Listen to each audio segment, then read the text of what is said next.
Bismillahirrohmanirrohim. Assalamualaikum warahmatullahi wabarakatuh.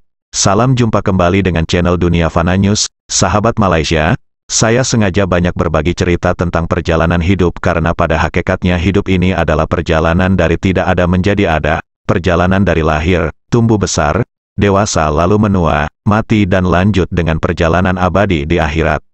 Sahabat Malaysia, karena hidup ini sudah ditakdirkan dalam bentuk perjalanan yang dinamis penuh perubahan, maka saya pikir kita harus selalu kompatibel dengan setiap perubahan hidup yang telah digariskan Allah.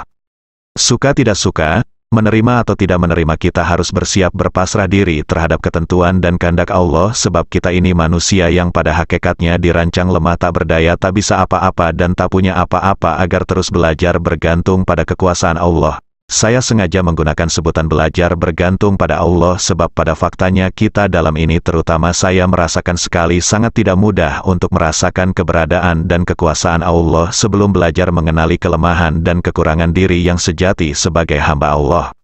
Faktanya arti hamba adalah budak atau abdi menurut Kamus Besar Bahasa Indonesia. Yang namanya budak dalam makna di masa lalu adalah abdi atau pelayanan yang tidak punya daya apapun terhadap tuannya sebagai pemilik budak tersebut. Demikian pula kita pada hakikatnya sebagai hamba Allah juga tak punya daya apapun selalu atas kekuatan dan kekuasaan dari Allah, sebab semua yang ada dalam diri kita adalah kepunyaan Allah. Kita hanya diberi pinjaman atau titipan sementara saja sebagai bentuk ujian keimanan dan ketakwaan kepada Allah. Lalu yang namanya titipan yang ada dalam hidup kita seperti jasmani, rohani dan materi suatu saat bakal diminta kembali oleh Allah, setelah kontrak hidup selesai dan lalu kita meninggalkan dunia yang fana ini. Persoalan tidak selesai begitu saja karena akan episode pertanggungjawaban kehidupan di akhirat yang kekal abadi. Bayangkan saja kita cuma hidup sekejap di dunia tapi akibatnya panjang abadi di akhirat. Jadi mumpung kita masih diberi kesempatan hidup di dunia walau cuma sebentar lagi, maka lebih baik saat susah atau senang tak perlu berlebihan menyikapinya, yang sedang-sedang saja, sehingga kita tetap tenang damai saat lancar atau terpuruk, sebab fokus pikiran kita bukan dunia yang sebentar ini tapi akhirat yang kekal abadi. Jadi karena dunia ini penuh perubahan, maka saat senang juga cuma sebentar dan saat susah pun juga tak lama karena semuanya pasti berujung kematian. Sahabat Malaysia, memang menjaga suasana tenang dan damai dalam hati itu saya akui tak mudah, butuh proses dan waktu untuk memahami dan menghayatinya. Sebab kita ini makhluk jasmani yang mempunyai hawa nafsu yang inginnya nikmat dan senang saja. Jika kenyataan tidak berjalanan sesuai dengan keinginan hawa nafsu duniawi, kita pasti muncul rasa kecewa, sedih ataupun marah.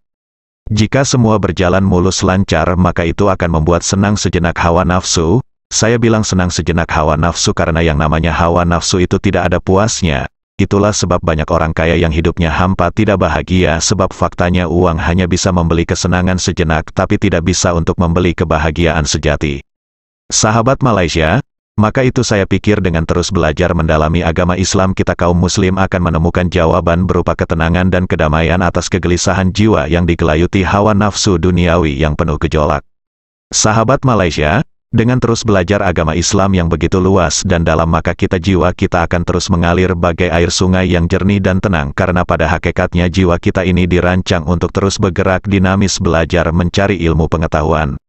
Sebagaimana air yang ditakdirkan mengalir, maka jika air itu menggenang tidak bergerak mengalir, maka air itu akan jadi keruh. Demikian pula jiwa kita yang kodratnya harus terus bergerak dinamis mengalir mencari ilmu pengetahuan dan memberi manfaat buat yang lainnya. Tapi jika kita hanya diam statis dan apatis, maka jiwa bakal jadi keruh, gelap, cemas, gelisah, penuh ketidakpastian yang ujungnya bakal jadi sarang bisikan jahat setan karena tanpa cahaya iman dan takwa kepada Allah. Demikian info dari channel Dunia Fana News. Terima kasih atas perhatian Anda. Wassalamualaikum warahmatullahi wabarakatuh.